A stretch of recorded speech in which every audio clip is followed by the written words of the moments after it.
So మొత్తానికి నిన్న మాజీ ముఖ్యమంత్రి వైకాపా అధినేత పులివెందుల శాసనసభ్యులు జగన్మోహన్ రెడ్డి గారు కూటమి ప్రభుత్వం మీద ఆయన చేసినటువంటి అనేక రకాలైనటువంటి వ్యాఖ్యలు విమర్శలు కనుక చూస్తే అన్ని ఆ, విషయాలకు సంబంధించి ఇటు బడ్జెట్కి సంబంధించి అదేవిధంగా పథకాల అమలుకు సంబంధించి అదేవిధంగా రాష్ట్రంలో రాజ్యాంగానికి తూట్లు పొడుస్తున్నారని అదేవిధంగా ఎక్కడ చూసినా ప్యాకెట్ క్లబ్లే కనిపిస్తున్నాయని చెప్పేసి అన్నారు. 108 108 పడకేసిందన్నారు. అదేవిధంగా ప్రధానంగా చూస్తే ఎఫ్బీఐ ఛార్జ్ షీట్లు నా పేరు ఎక్కడా లేదు, నా మీద ఆరోపణలు ఎవరైతే చేశారో వారి మీద పరువు నష్టం దావా వేస్తానని చెప్పేసి అయితే ఆయన నిన్న స్ట్రాంగ్ వార్నింగ్ ఇచ్చారు. విద్యాసాగర్ గారు, జగన్మోహన్ రెడ్డి గారు ఏమంటారు? గుడ్ మార్నింగ్ నాయుడు గారు. ఇప్పుడు ఆయన ఎవరికి చెప్తున్నాడు? ఆయన పాలన గురించి ఎవరికి చెప్తున్నాడు? ఆయన ఒక 5 సంవత్సరాలు పరిపాలించిన వ్యక్తి, 40 సంవత్సరాల ఎక్స్పీరియన్స్ ఉన్న వ్యక్తి, 4గోసారి ముఖ్యమంత్రికి పాలన గురించి ఆయన చెప్పాలా? ఏమో విచిత్రంగా అనేది ఇది. అంటే దీన్నే పోయే కాలం దాపురించినప్పుడు ఇట్లే మాట్లాడతారని చెప్పడానికి ఇదే ఉదాహరణ. అంటే ఆయన ఏం మాట్లాడదలుచుకున్నాడో నేను కూడా విన్నా. ఆయన ప్రెస్ మీట్ కంప్లీట్ గా ఆయన ఏం మాట్లాడదలుచుకున్నాడు, ఏం చెప్తున్నాడు, ఆయనకి ఏదో శాలువలు వేయాలంట, దండాలు వేయాలంట, అప్రిషియేట్ చేయాలంట, ఆయనకి ఏదో అవార్డు ఏదైనా ఉంటే ఇవ్వాలంట. అది కూడా అన్నాడు ఆయన. నాకేదో అవార్డు ఉంటే కూడా ఇవ్వాలన్నాడు ఆయన. అంటే నేను నా జీవితంలో నేను ఎప్పుడు ఒక ముఖ్యమంత్రి నాకు అవార్డు ఇచ్చుడాల్సింది అని చెప్పి నా జీవితంలో నేను చూసిన రాజకీయాల్లో ఇంతవరకు ఆ రకంగా మాట్లాడేటువంటి ముఖ్యమంత్రి నా జీవితంలో ఎప్పుడు చూడాలి. నాకు శాలువ కప్పాలా, నాకు అవార్డు ఇవ్వాలా అని. అంటే సెల్ఫ్ గారిని ఆయన కోరుకుంటున్నాడు. నాకు ఇది చేయండి, అది చేయండి కోరుకుంటున్నాడు. ఎక్స్పెక్టెడ్. ప్రజాస్వామ్యంలో రాజకీయాల్లో ఇట్స్ నాట్ కరెక్ట్.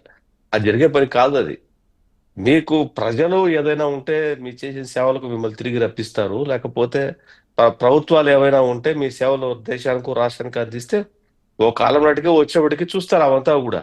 అంతే తప్ప ఆయన ఏదో సెక్యూరిటీ కూర్చుకున్న ఒప్పందానికి ఆయనకు సెలవు కప్పాలట, అవార్డు ఇచ్చేయాలట, ఇంకేదో కొన్ని ఆయన ఇంకా కోరలా అన్ని ఆ ప్రపంచంలో ఉండే అన్ని దాని ఏమంటారు ఆ ప్రత్యేకతలు కలిగినటువంటి అవార్డులు ఉంటాయి. అవి ఎందుకో కోరలా ఆయన. ఆయన మాట్లాడింది ఏంది, పెట్టింది ఏంది, చెప్పింది ఏంది, అసలు ఏమన్నా పొంతన ఉందా? 2014-19కి మధ్యలో జరిగిన వాటి మీద తీసుకుంటాడు, కంపారిజన్ చేస్తాడు. అయ్యా 2014-19 వరకు వరల్డ్ వైడ్ గా ఉన్నటువంటి పరిస్థితులు ఏంటి, ఆంధ్ర రాష్ట్రంలో ఉన్న పరిస్థితులు ఏంటి, దేశంలో ఉన్న పరిస్థితులు ఏంటి, ఆ రోజు మిగతా రాష్ట్రాలు ఏ డబ్బులతోటి కుదుర్చుకునే ఒప్పందాలు అంటే తెలియదు. ఆయన చదివిన దాంట్లో వెరీ ఇదే ట్రాజిడీ ఏంటంటే 2014-19 వరకు 2014లో నుంచి 15 వరకు ఇంత అయింది, 15-16 వరకు ఇంత అయింది, 16-17 వరకు ఇంత అయింది అన్నప్పుడు తగ్గుకుంటూ వస్తుంది. 2017కి వచ్చేసరికి ₹4.50 ఎంతో వచ్చింది. దాని తర్వాత చదవడం ఆపేసాడు ఆయన. దాని తర్వాత చదవలే. ఎందుకంటే దాని తర్వాత డిక్రీజ్మెంట్ ఉంటది. అదే ఈయన టెన్యూర్ లో 4 మాత్రమే చూపిస్తాడు. ఏంటి? తమిళనాడు చూపిస్తాడు, ఒరిస్సా చూపిస్తాడు, ఆ ఆంధ్రప్రదేశ్ చూపిస్తాడు, జమ్మూ కాశ్మీర్ చూపిస్తాడు, గుజరాత్ మాత్రం చూపాడు. గుజరాత్ కు ₹1.10 చేశారు. అది చూపాడు. మోరోవర్ గవర్నమెంట్ ఆఫ్ ఇండియా పెట్టేటువంటి సంస్థలో ₹10 ఇచ్చినటువంటి గుజరాత్ కి ₹2.49 ₹69 చేసుకున్నట్టు ఆంధ్రప్రదేశ్ కు కంపారిజన్ మాత్రం ఎక్కడ మనకు కనపడదు. ఆంధ్రప్రదేశ్ ప్రభుత్వం 2014-19 వరకు చేసుకున్న ఒప్పందాలు సెకీతో కాదు చేసుకున్నది, ప్రైవేట్ ఆర్గనైజేషన్స్ తో. అప్పుడు సెకీ లేదు. సెకీ పెట్టి 6-7 ఏళ్ళు అయింది ఇప్పటికి. Subject to correct maybe 1 or 2 years ఇటు అటు చేసుకోవడం. సెకీ లేదు. ఆంధ్రప్రదేశ్ గవర్నమెంట్ ఇది చేసుకున్న ఇది చంద్రబాబు నాయుడు 2014-19 పీరియడ్ లో చివరి దశలో వచ్చింది. అది అంటే అసలు అన్కంపారబుల్ గా మొత్తం తప్పులేనండి. ఆయన చదివింది ఏది కూడా కరెక్ట్ కానే కాదు. పక్కనే ఉన్న ఆయన స్నేహితుడు స్టాలిన్ ఉంటాడు. ఆయన కంటే చిన్న తప్పు చేశానని మాట్లాడుకుంటూ ఉంటాడు. ఇంకొక విషయం ఏంటంటే ఒరిస్సాలో కూడా పట్నాయక్ మీద పెద్ద రాలేదు, కానీ అప్పుడున్నటువంటి సెక్రటరీ తమిళియన్ పాండ్యరాజన్ ఆయనే వారసుడు అని చెప్పేసి మొన్నటి వరకు కూడా ఎలక్షన్స్ వరకు కూడా అసెంబ్లీ ఎలక్షన్స్ వరకు అందరూ మాట్లాడారు. పాండ్యరాజన్ గురించి చాలా తక్కువ తెలుసు. ఆంధ్రప్రదేశ్ లో, తెలంగాణలో తెలిసిన వాళ్ళకి వెరీ లిమిటెడ్ పీపుల్ తెలుసు హూ ఇస్ పాండ్యరాజన్ అన్న విషయం. ఆయన తమిళనాడుకు సంబంధించిన ఆ, వ్యక్తి, ఒరిస్సా క్యాడర్కు సంబంధించిన ఐఏఎస్. వాళ్ళ మిసెస్ కూడా ఐఏఎస్ఏ. ఎంతగా వెళ్ళిపోయాడంటే ప్రజల్లోకి పాండిరాజన్. నెక్స్ట్ సీఎం ఎవరు అంటే పాండిరాజన్. అంటే ఏ డిసిషన్ అయినా సరే పాండిరాజన్ వాళ్ళ మిస్సెస్ చేసుకునేవాళ్ళు ఏదైనా గవర్నమెంట్ లో. పేపర్ కదలాలన్నా కూడా వాళ్ళ పర్మిషన్ లేకపోతే అది కదిలేది కాదు. ఉమ్. సో అక్కడ ముఖ్యమంత్రి కాదు పాండిరాజన్. విచారణ జరగాలి జమ్మూ కాశ్మీర్, విచారణ జరగాల్సింది అక్కడ ఎవరు, ఆ ప్రభుత్వం ఉన్నది ఎవరు? ఈ 4 కంపేర్ చేస్తాడు తప్ప గుజరాత్ కంపేర్ చేయడు. ఉమ్. అంటే ఇట్లా ఎట్లా అంటే ఆయనకి మొత్తం అంతా తెలిసినట్టు, పక్కనోడికి ఏమీ తెలియనట్టు, ఆయన మొత్తం రాష్ట్ర ప్రజల్ని ఆ తప్పుదోవ పట్టించినట్టుగా మాట్లాడతాడు. నువ్వు 1700 అమెరికన్ ఏజెన్సీ FBI అనేది, ఫెడరల్ బ్యూరో ఆఫ్ ఇన్వెస్టిగేషన్ ఏదైతే ఉంటుందో, ఆ ఛార్జ్ షీట్ లో చెప్పిన విషయాల మీద ఒక్కటన్నా మాట్లాడాడండి? ఉమ్. నేను కలిశాను, ఆరోపణ తప్పు అనలా. నేను చాలా సార్లు కలిశాను అంటాడు నా అంతే. పేరు లేదు FBI ఛార్జ్ షీట్ లో అన్నాడు. ఆంధ్రప్రదేశ్ పేరుంది, నీ టెన్యూరే కదా, ఉమ్. నువ్వు వివరణ ఇవ్వాలి కదా. ముఖ్యమంత్రి ఆయనే కదా ముఖ్యమంత్రి ఆయనే కదా. అప్పట్లో. ఒకటి, అమెరికన్ ఛార్జ్ షీట్ లో ఉన్నటువంటి, FBI ఛార్జ్ షీట్ లో ఉన్నటువంటి విషయాల మీద నువ్వు మాట్లాడాలి కదా. ఉమ్. నాకు సంబంధం లేదు అంటాడు. అది తప్ప ఆ 1718 కోట్లు సంథింగ్ ఎంతో ఆ కరప్టెడ్ అమౌంట్, 1750. ఆ అమౌంట్, లేదంటే అమెరికన్ ఏజెన్సీ వేసినటువంటి ఛార్జ్ షీట్ మీద అతని ఒపీనియన్, కనీసం దీని మీద విచారణ జరపాలా, నిజము అబద్ధము చెప్పడు, ఇవేం ఉండవు. అంటే ఎవరికి ఏమీ తెలియదు. నేను ఒక పవర్ పాయింట్ ప్రెజెంటేషన్ లాగా వేసేసి, చూడండి నా కంపారిజన్ లో ఆ తమిళనాడు కంటే నాకు 12 పైసలు తక్కువ ఉంది, నాకు పూల వాళ్ళని వేయండి, నాకు అవార్డు ఇవ్వండి, నాకు చాలా కప్పండి అని హీఈస్ ఇన్వైటింగ్.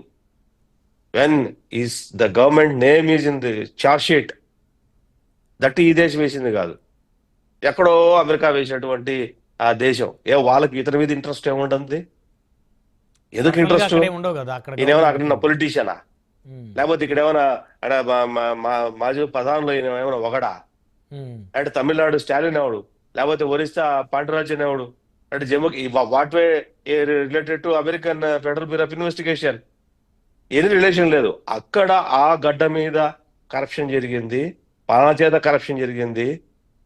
ఈ అమెరికాలో ఈ అధికారులు కూడా వీని ఒక్కడి మీదే చెప్పలే, ఈ ముగ్గురి మీద చెప్పలే. ఉమ్. అమెరికా అధికారుల మీద కూడా కొంతమంది దగ్గర లంచాలు ఇచ్చి అతను అక్కడ కూడా కరప్షన్ చేశాడు చెప్పింది.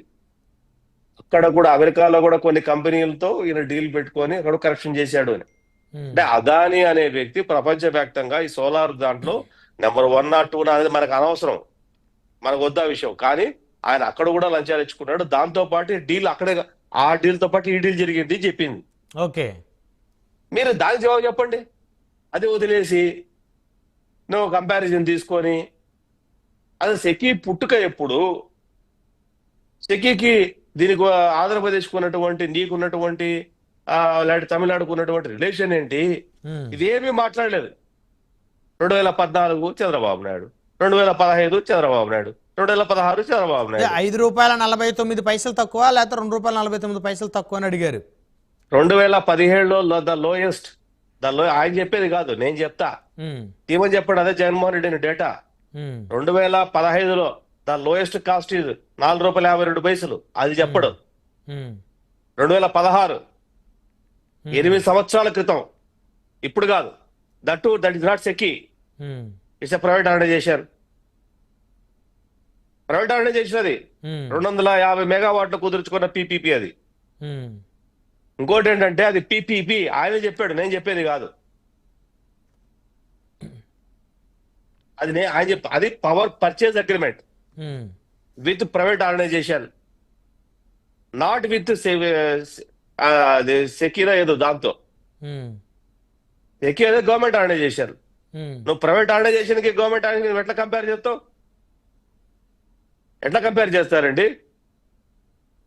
సెకీ ఇప్పుడు మనకు పెట్రోల్ బంకులు ఉన్నాయి, చాలా వరకు గవర్నమెంట్ అండర్టేకింగ్ బంకులు ఉన్నాయి, కంపెనీలు ఉన్నాయి. లేదు ఇంకోటి ఒక కంపెనీలు వస్తాయి, నయారా అని ఒక కంపెనీ వస్తుంది. You compare the rate, right. The service. So ఇక్కడ ఎవడు వినేవాడు ఉంటే ఉమ్. ఆ ఏదో వినేవాడు ఉంటే చెప్పేటోడు అరబ్బీలో చెప్తే అర్థం కాదంట తెలుగుడికి. వాడు ఏదో చెప్పాడు ఇడో విన్నాడు అన్నట్టు ఉంటది. ఓకే. ఇడెవడో పిచ్చోడేవాడు లేడు ఆయన చెప్తే దానికి. దీని మీద ఇన్వెస్టిగేషన్ నడవాల్సిందే, నువ్వు సమాధానం చెప్పాల్సిందే. నువ్వు దీని మీద ఏదైనా ఆంధ్రప్రదేశ్ కానీ లేదంటే భారతదేశంలో ఏజెన్సీస్ కానీ ఏదైనా ఎంక్వైరీ స్టార్ట్ చేస్తే నువ్వు దాన్ని ప్రభుత్వం ఆ రోజు పెద్దలు కానీ ఇలాంటి ఇంకోరు కానీ దానికి నువ్వు నువ్వు కోఆపరేట్ చేయక తప్పదు. రైట్, మళ్ళీ వస్తాను మీ దగ్గరికి విద్యాసాగర్ గారు.